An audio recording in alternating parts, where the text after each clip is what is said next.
ba Kristo bavandimwe, inshuti z'Imana, Kristo Yesu akuzwe. Ibyishimo kuba turi kumwe hamwe hano. Ese amasomo cyane cyane ivanjiri tumaze kumva ryadufasha gute kubaho mu bukristo buhamye? Ngeze gutumirwa mu rugo rwari rufite umubyeyi wari ukuze, ahamagaza abana be, ariko ahamagaza na padiri. Arangije aravuga ati, bana banjye nabahamagaye, ndifuza ko haba hari n'umuntu w'Imana kugira ngo mbahe umurage.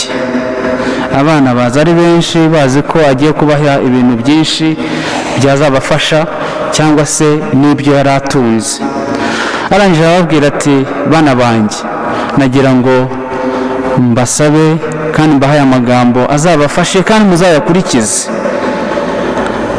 Kandi mbivuze hari na padiri, nibishoboka azajya bibibutsa. Atangira avuga ati, bana banjye bari batanu, muzabeho mu kuri, muzange umugayo, muzange uburyarya mwivuye inyuma, muzabe imfura. Kandi nagira ngo mbibutse ko ushaka gukira igisebe akirata. Arangije araceceka. Iyobokamana ry'ukuri ni rya rindi ritifitemo uburyarya.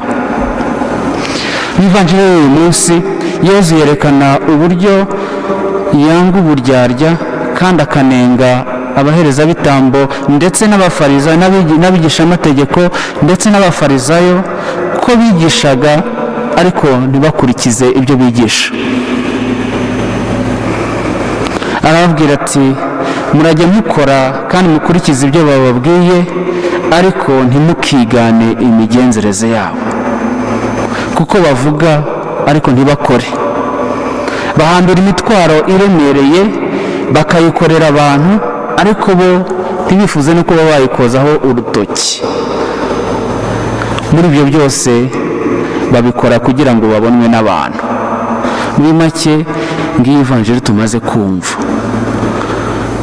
ni ubuneguranyi Yezu Kristo ahaye abangaba b'abafarizayi n'abigishamategeko. N'uwo wese umukurikira abaho mu buryarya. Yezu ati, muzirinde uburyarya bwabo.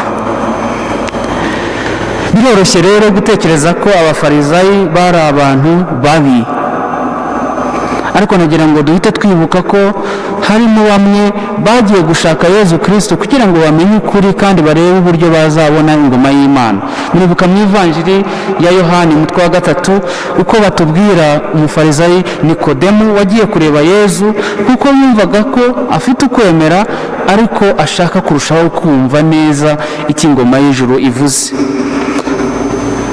Yumvaga ko gukurikiza amategeko ya Musa ari byiza ariko bidahagije kugira ngo azabone ingoma y'Imana. Abafarizayi bose rero ntabwo ari uko bari indyarya, harimo abashakaga ukuri. Ariko ikibazo cya benshi muri bo ntabwo ari uko bari bifitemo ububi. Ikibazo cyabo nka benshi muri twe ni uko bari baragize imana yabo ntoya. Imana yagombaga kugendana n'imigenzereze yabo. Imana yagombaga kungana n'uburyo bayisobanura. Imana yagombaga kuguma, niba nabyita gutya, mu gasanduku k'imyumvire yabo, k'imitwe yabo, k'imitekerereze yabo idashobora gusohokamo. Bari baragize Imana umugororwa. Abafarizayo basobanuraga, benshi muri bo basobanuraga amategeko ku buryo butandukanye n'uko Yezu yifuza ko bisobanurwa. Aho niho agirana ikibazo nabo. Ku bafarizayi icya mbere ntabwo ari impuhwe cyangwa se urukundo nk'igipimo cy'iby'Imana ishaka. Kuri bo, ku bafarizayi, igipimo cya mbere cyari ugukurikiza amategeko ndetse n'ubutabera. Ariko Yezu Kristo yaje ababwira ati, icyo nifuza mbere na mbere ni impuhwe n'urukundo. ibipimo rero byari bitandukanye. Benshi bari baragize amategeko umutwaro kandi bo badashobora kuyikorera. ngira ngo ahangaha byahita bitwibutsa aho Yezu Kristo abwira abantu bari baje bamusanga bananiwe, agira ati, arangije arababwira ati, nimuze mwese mungane abarushye n'abaremerewe, jyewe nzabaruhura. Nimuze munsange. Ni ukuvuga ngo hari abandi babarushya, abo ngabo mubitondere. Nimwikorere umutwaro wanjye kandi mundebereho, kuko ngira umutima ugwa neza kandi nkoroshya, muzamererwa neza mu mitima yanyu. Koko rero umutwaro wanjye uroroshye kandi ibyo mbakorera ntibiremereye. Muri Matayo umutwe wa 11 umurongo wa 28 kugeza kuri 30. Ahangaha arashaka kutwereka ikinyuranyo kiri hagati ya Yezu Kristo n'abandi bose biyitaga abigisha amategeko. Mu gihe Yezu akuraho ibyo byose biremereye imitima y'abantu kugira ngo bagirane umubano mwiza n'Imana, abigisha amategeko n'abafarisayo benshi muri bo bashyiragaho ahubwo ibiremerera abantu mu buryo basobanuraga amategeko. Muzi ko bari baranayigize menshi ku buryo kuyakurikiza byabaga bigoye. Mu rundi rurimi uburyo umuntu yabivuga, while Jesus lifts the burden, the Pharisees imposed the burden. Ikigomba kuranga rero abakunda Imana by'ukuri ni uko muri bo batigiramo uburyarya kandi ntibabe intambamyi y'abashaka kwegera Imana. Umuntu w'indyarya ni uwigaragaza uko atari, akabwira abandi ikintu kimwe hanyuma agakora ikindi. Umugabo cyangwa umugore bakabeshyanya bavuga ko ari inyangamugayo, badakora ibidakorwa, ariko umutimanama wabo uhora ubacira urubanza. Umuntu mu kazi agakora ibintu agira ngo ntawe ubizi, ariko adashobora kwihisha umutimanama we. Hanyuma yagera mu cyumba aho uri wenyine agatangira kuvuga ati, ariko buriya ndi indyarya, umukoresha wanjye mwereka ko ndi mwiza, ariko muri jyewe harimo uburyarya. Umwana akabeshya ababyeyi ko yagiye mu ishuri cyangwa se mu kazi, ariko yagiye mu bindi no mu nshuti zimuroha. Cyangwa se n'uwihaye Imana n'abandi bose ntabwo bihagije kwambara umwambaro wo kwiha Imana. Umuntu agakomeza kwishushanya, ariko mu mutima we nta mahoro, kuko ababaho ubuzima bubiri. Aha rero dutumiwe kwisuzuma ngo turebe niba koko muri twebwe nta buryarya burimo. Ikibazo cyo kubaho mu buryarya aricyo Yezu anenga ni uko bikubera umutwaro, ugahora wishushanya cyangwa ushushanya abantu, ukaba mu mibare y'uburyo wakwigaragaza uko utari. Kuba indyarya birahenda, kuko hari igihe bigeraho za masike washyizeho zikagwa, ukabura aho urigitira iyo abantu bakumenye. Bavandimwe ba Kristo, Banyarwanda nkunda, twirinde uburyarya, tubeho mu kuri, bitanga amahoro menshi. Inkuru nziza ya Yezu Kristo ntabwo ijyana n'uwo wese wikuza cyangwa ubaho yishushanya cyangwa wereka abandi ko abaruta ubwiza.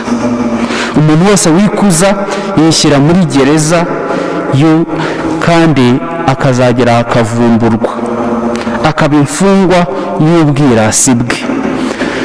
Mu rundi rurimi umuntu yavuga ati, cyangwa se yatumira benshi, twakwitumira, do not be a prisoner of hypocrisy.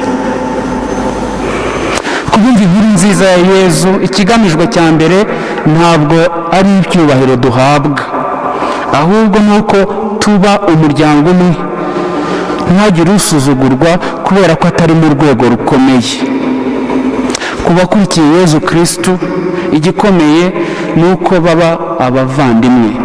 Muribuka ko Yohani intumwa mu ivanjiri abivuga neza agira ati, ku bamwakiriye bose yabahaye kuba abana b'Imana.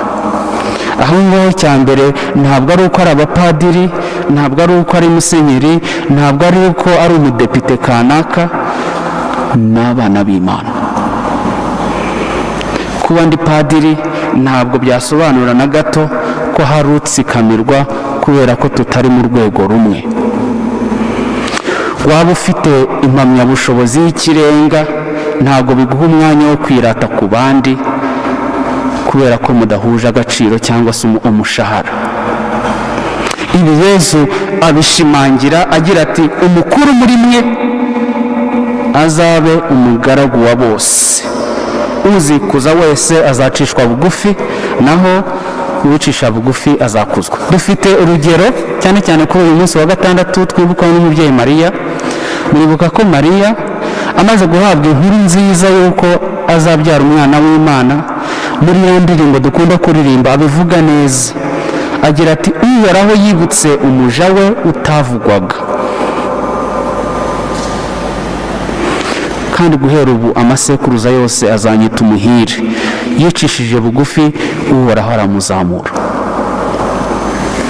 Yahanantuye abakomeye abakura ku ntebe zabo, maze akuza ab'intamenyekana. Umubyeyi Mariya rero atwereka icyo kutaba indyarya ari cyo, no kwicisha bugufi. Bavandimwe nkunda, tumwigane. Nta cyiza nk'iyo wumva ugeze mu rugo cyangwa se ugasura inshuti zawe, hanyuma bakakubwira bati, uriya mwana wacu, uriya muryango ni inyangamugayo, ni imfura. Twibuke amagambo y'umubyeyi Mariya ikibeho, agira ati, nimusenge kandi musenge nta buryarya. Mureke kwishushanya kandi imbere mushobora kuba mwaraboze. Burya ngo uworose igisebe ntakirate gishobora kumwica. Igikomeye rero ntabwo ari umubare mwinshi w'abakristu, igikomeye ni ubwiza bw'abakristu. Hari inkuru y'umusenyeri wigeze kugirana inama ikomeye n'abihaye Imana muri diyoseze ye, harimo n'abapadiri benshi. Numvise ko uyu munsi Yezu yihanangirije abaherezabitambo ndetse n'abafarisayo. Hanyuma mu gihe basohozaga inama, bamwe mu bapadiri babwira musenyeri bati, rero dufite ikibazo cy'uko abakristu benshi batakiza muri penetensiya, gusaba penetensiya. Bamwe ntago bayumva. Umusenyeri biramubabaza kandi nibyo. Batega amatwi 15 ko bavuze, arangije araceceka, maze abaza abari bicaye mu ntebe z'imbere, arababwira ati, ariko se bavandimwe banjye basaserdoti, harya mwebwe muheruka kujya muri penetensiya ryari? Ibi ndabivuga atari ugucira urubanza abapadiri bagenzi banjye, nuko nagira ngo namwe mujye mudusabira dutunganira Imana. Mutusabire kugira ngo ibyo twigisha tubibemo, bimere nk'ubumani buhumurira Imana. Nyagasani atugire kandi sumaku ikurura abandi kugira ngo bamenye Yezu uwanga uburyarya. Nadufashe kumukunda by'ukuri twivuye inyuma, nadufashe kuba imfura. Uhoraho nabahe umugisha kandi abarinde. Uhoraho nakomeze avaneho ibyo byose biremerera abantu mu guhura n'Imana, kandi aduha amahoro. Ku izina ry'Imana Data na Mwana na Roho Mutagatifu, amen.